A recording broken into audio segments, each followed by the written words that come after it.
আধুনিক সভ্যতা ও পরিবেশের চর্চা। আজকের আমাদের আলোচনার বিষয় চতুর্থ শ্রেণীর আমাদের পরিবেশ থেকে নবম অধ্যায় আধুনিক সভ্যতা ও পরিবেশের সংরক্ষণ। মাটি আর নেই গো খাঁটি, 140 থেকে 141 পাতা। প্রথম প্রশ্ন আমাদের আলোচনা করা যাক, দূষণ কাকে বলে?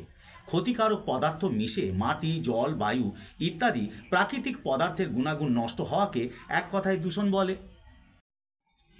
দূষিত পদার্থ কাকে বলে? যেসব পদার্থ ক্ষতিকারক এবং যেসব পদার্থ অন্য পদার্থের সঙ্গে মিশে সেই পদার্থের ক্ষতি করে তাদের দূষিত পদার্থ বলে। মাটি কিভাবে দূষিত হয়?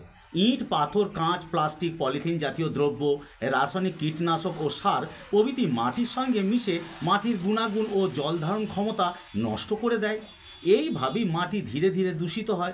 তার উপর কলকারখানা, বাড়ির নালা নর্দমা, নোংরা আবর্জনাও মাটিকে নষ্ট করে দেয়।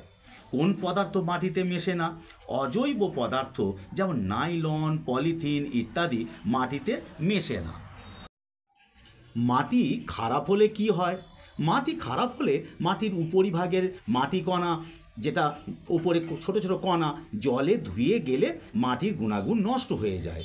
উর্বরতা শক্তি কমে যায়, জল ধারণ ক্ষমতা কমে যায়, ফলে মাটির যে ফসল তৈরি করার ক্ষমতা সেটাও কমে যায়। আমাদের শেষ প্রশ্ন, কুয়োর জল কিভাবে দূষিত হয়? গাছের পাতা, কুয়োর আশপাশের বর্জ্য পদার্থ বাতাসে উড়ে এসে পড়ে জল দূষিত হয়।